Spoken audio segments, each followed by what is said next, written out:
I had never been so sure of anything before, like I am in this moment here with you. And I, for better or for worse, so much more than only words. And I pray every day will be the clue. And I mean what I say when I say I do. I mean what I say when I say I do.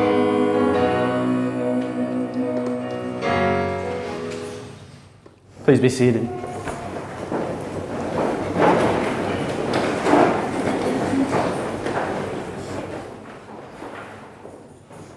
Who gives this woman in marriage today? Her mother and I do.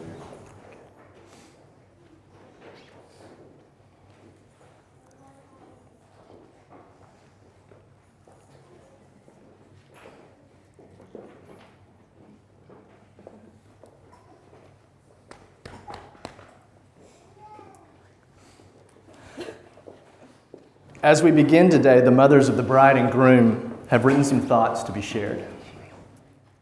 From Tom's mother, Kelly. I was asked to share some thoughts about Thomas today. Getting started was easy. In fact, I could write a book about Thomas. He's one of my 5 favorite subjects. Excuse me, I meant to say my favorite subject. The difficulty is knowing how to fit everything I love about Thomas into just a few minutes. Thomas Patrick is the second of our 5 sons. He arrived late in the evening on July 12, 1982, nearly a month past his due date. He weighed in at a hefty, healthy 8 pounds. He was a beautiful, bald baby who screamed and refused to sleep through the night for the first 13 months. Once he stopped screaming and started sleeping at night, he was a pleasant and happy little boy. He played with and enjoyed his older brother and younger brothers. During elementary school, Thomas made friends easily. He was rather serious and shy. Yes, he really was. His voice was loud and would carry a great distance when he did use it, but most of the time he was fairly quiet. He did, however, express himself through interesting haircuts and loud, brightly colored clothes. Jams, which were long, brightly colored and patterned shorts, were a favorite. More on his fashion sense later. He was a serious student who identified his need to study and did so with only mild resistance. He played baseball during the summer, enjoyed doing things outside with his brothers and friends. Fortunately, we were able to build a home in the country on his father's family's property. It was a perfect place for boys to grow up. There was always plenty to do to stay busy. Never one to shy away from hard work, he bush hogged, cut the driving range, loaded pulpwood, hauled firewood, to name a few. When not busy with chores or schoolwork, he enjoyed exploring, hitting golf balls, fishing, hunting, fort building, and making up games like Dirt Clod War. Thomas was, for the most part, quite serious. His friends looked to him for guidance and truth. Tom's strong sense of conviction and morality were evident and noticed by others. At a dinner table one night, a friend was relaying a story from school. Tom had made a statement at school that, although true, was not very popular. That's when the friend said, "That's old, honest Tom." I remember thinking how wonderful to be thought of that way at such a young age. As a teen, Tom became involved in youth groups, both at the church our family attended as well as many that his friends attended. This involvement led to a summer mission trip in Lubbock. It was after that trip he began talking about a desire to go into ministry and possibly do mission work in China. There was a fun, playful side to Thomas as well, and let's not forget his interest in fashion. In high school, during Spirit Week, students were encouraged to dress up in crazy outfits to build excitement and spirit for the upcoming football game. Tom decided to dress up as a woman. He wore a dress and I believe heels as well. Teachers and students enjoyed giving him a hard time throughout the day.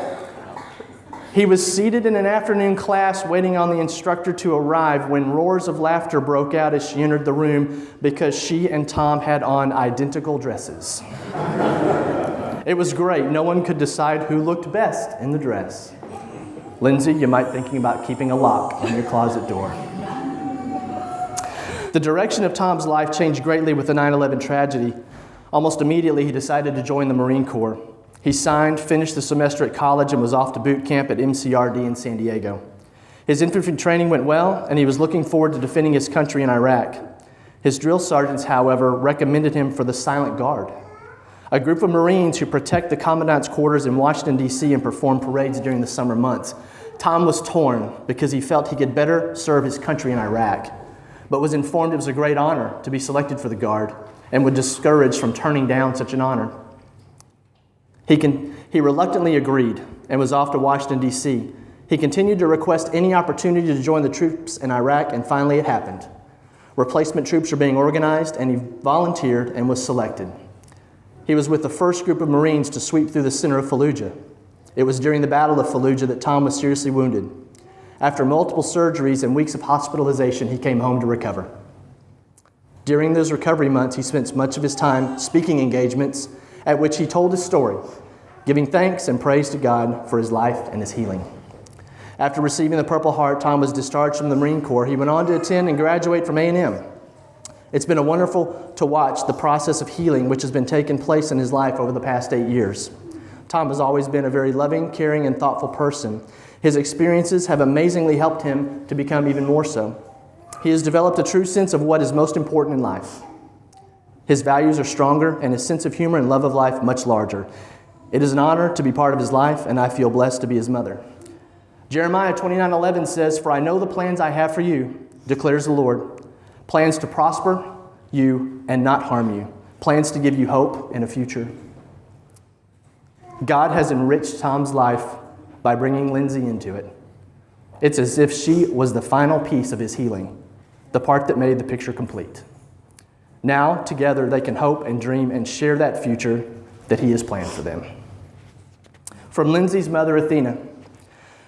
Ray Wilbur wrote, "It is the potential possibility of any child that is the most intriguing and stimulating in all creation, and with Lindsay, anything is possible." As a child, she was full of energy, once climbing on top of the washing machine to reach a cabinet that had a whole bottle of grape-flavored Tylenol. That was a quick trip to the doctor's office. We even found her on top of our kitchen cabinets, which she had climbed using the handles on the cabinet drawers. She was a constant whirlwind. One of our favorite stories is the time when I had taken Brittany and Lindsay to help me shop for a coming home dress to wear from the hospital after Tristan was born. Brittany was busy looking so intently and methodically with purpose, while Lindsay was all over the place. You can hear me say on a recorded home movie, "Lindsay, Mommy can't see you. I need to see you," as she is running in and out from under the clothes racks. We knew we needed to focus that energy into lots of activities for our Lindsay. In school, she played softball, volleyball, was a competitive cheerleader, captain of her junior and high school cheer squads, and was class officer in junior and high school.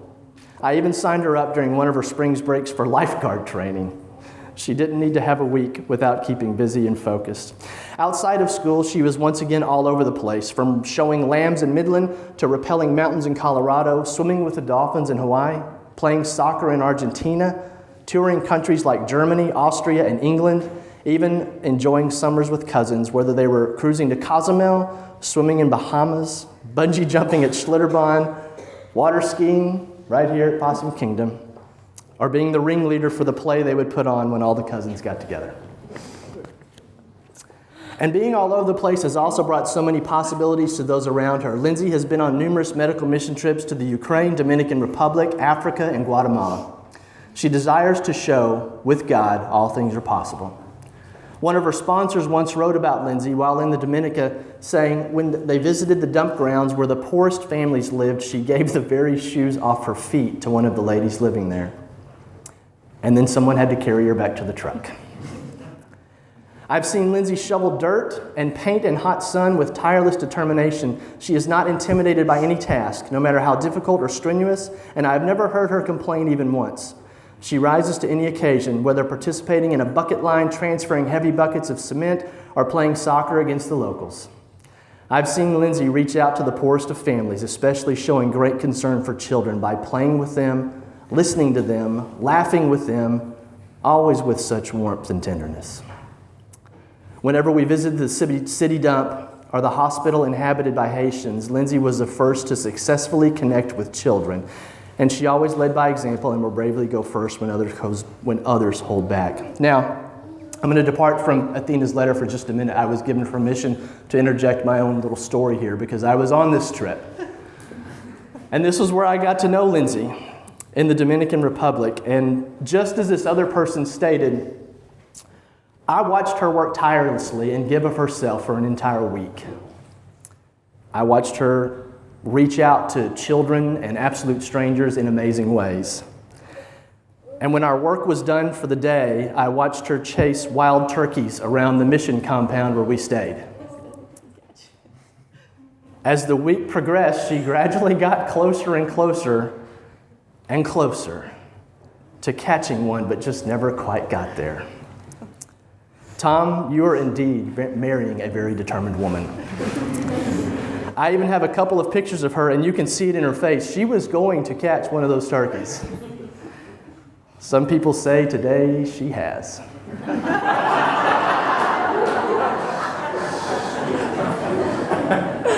Back to Mom's letter. Our Lindsay has never held back. She is, as Ray Wilbur wrote, the intriguing and stimulating child that looks for all the possibilities in everything she does. And now she stands here today with Tom. I know the dreams and possibilities that she shares with Tom, and all they aspire to be as they begin their life together. As a little girl, she would hear me pray for her future husband. And even though she would squirm and feel a little awkward about me doing that all the time, I knew that someday she would know that with God, all things are possible. Lindsay, we love you. And Tom, with all our hearts. We are blessed. Mama. Today, Thomas and Lindsay have chosen to braid 3 strands together into a single cord. Each strand has a different meaning. Tom and Lindsay would like her grandparents, Artie Ray and Zena Stevens, to help them. They provide a great example of how to live life faithful to your spouse and to Christ.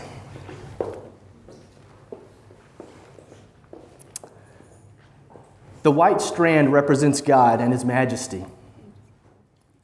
The brown strand represents the groom and his life. The gray strand represents the bride and her life.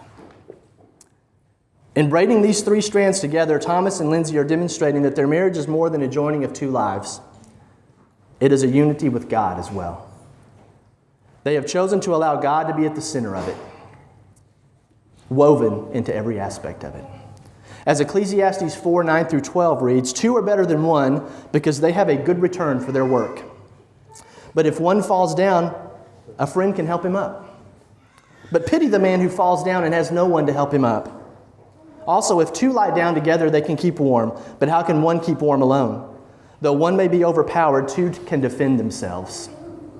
A cord of 3 strands is not quickly broken.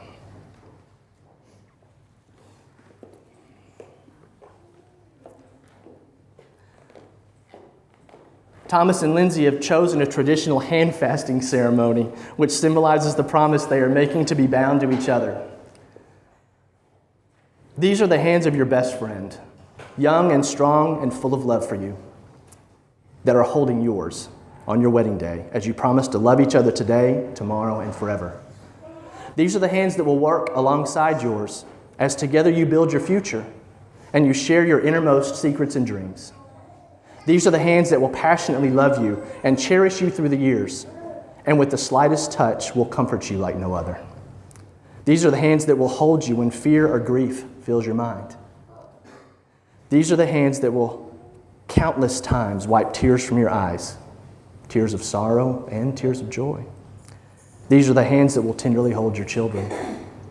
These are the hands that will help you to hold your family as one. These are the hands that will give you strength when you need it. And lastly, these are the hands that even when aged, will still be reaching for yours, still giving you the same unspoken tenderness with just a touch.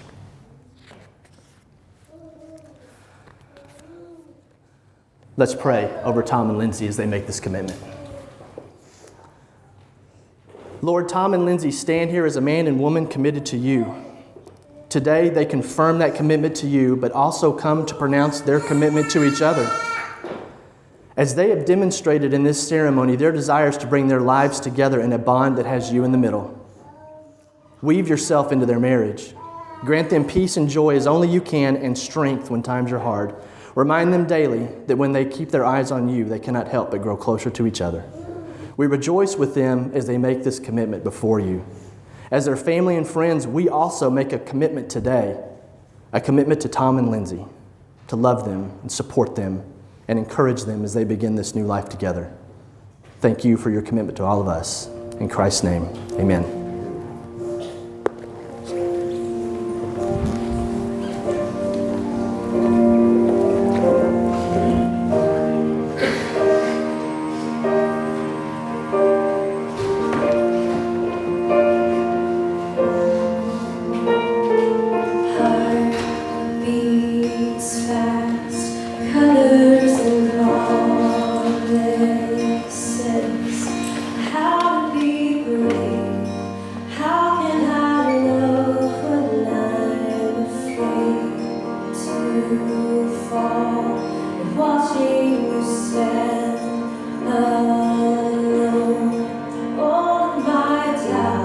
God said it is not good for a man to be alone. The truth of this verse never manifested itself until you began to enrich my life. For years, I've walked the earth with a heart of stone. In a matter of months, you have melted away calloused years to the essence of me. Of all the wonders God has formed, you are the most intriguing and beautiful creation of all. You are an answer to a decade of prayers. You are my perfect partner and my only adoration. You are my true joy and my endless pursuit. You are the treasure I fought and cried to find, and I will protect you as precious jewels. I will honor and respect you for the royalty that you are. I vow to delight in your dreams and to chase them with you. I promise to put our passion to be one above my pride. I vow to pray with you and for you. I promise to get dressed up and take you on extravagant journeys so I can show the world how beautiful you are. I will be the hand to hold through the turbulence of life. I will be with you when it's time for us to rush to labor and delivery. I will cherish you even when we send our children off to college. I will still find you sexy even when you're 60. I promise to play with your hair even when it's gorgeous and gray.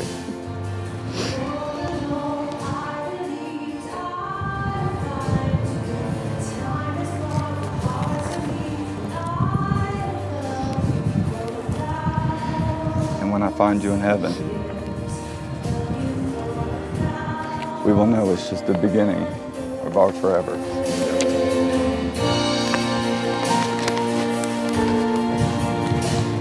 When I first met you, I saw a confident man that stood tall. You were a true Southern gentleman. You made me feel safe. You felt like home. I never thought I was capable of loving someone as I do you. Our love takes us to a place we didn't know was possible. I never thought I could share my innermost self with someone. You are my someone. You are my confidence, my peace, my hope, my completeness, my new beginning, and my new life. Loving you has opened me to a whole new world of happiness. I have for the first time found what I can truly love. I have found you. Just as I committed myself to Christ, was baptized and set free, I commit myself to you in a similar way. I commit my heart and my mind to you as your wife. I have never felt so free. Free of hurt and fear, yet free to feel safe, free to dream, free to fail, and free to show each and every one of my imperfections.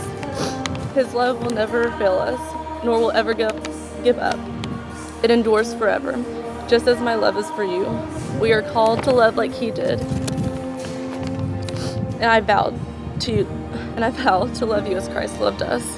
I promise that my love for you is unconditional and will endure forever. My love is not just a strong feeling, but a decision, a judgment, and a promise that I will forever be committed to our imperfect marriage. I vow to put Christ above us and you above me.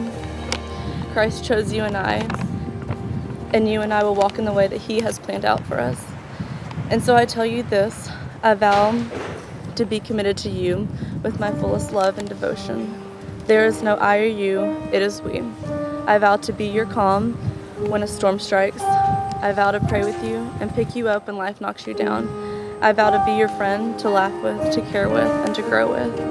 From this day forward, you will not walk alone. I give my soul to Christ and myself to you. My arms will be your home, safe haven. My heart will be forever yours.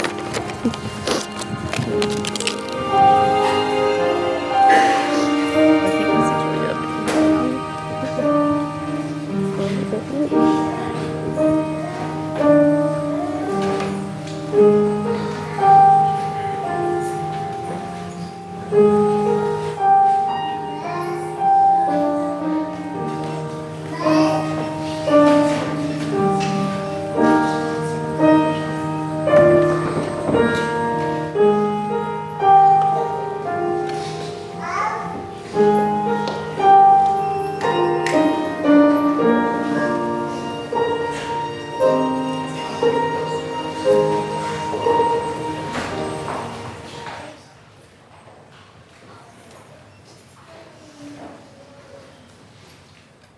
Do you, Thomas Patrick Hodges, vow to love Lindsay Ray Bankhead selflessly and unconditionally from this day forward? I do.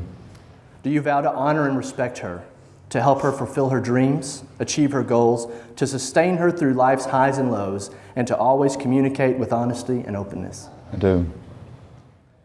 Do you vow to remember that friendship is the core of this union, and that compassion and humility are the qualities that hold it together? I do. Lindsay? Do you, Lindsay Ray Bankhead, vow to love Thomas Patrick Hodges selflessly and unconditionally from this day forward? I do.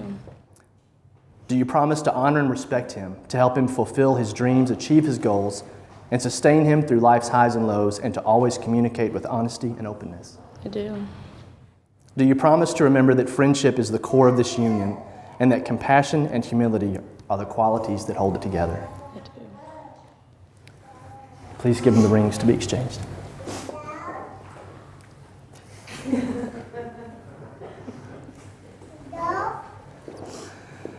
Tom, repeat after me as you place the ring on Lindsay's finger.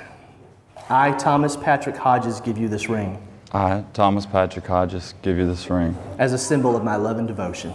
as a symbol of my love and my devotion. Lindsay, repeat after me as you place the ring on Tom's finger. I will wait just a minute. I will wait.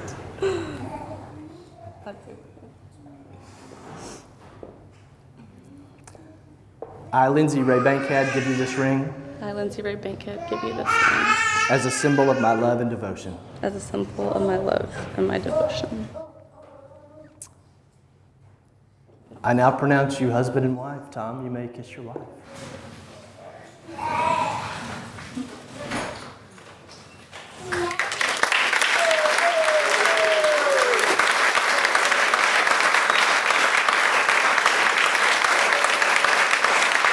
I would like to introduce for the very first time Mr. and Mrs.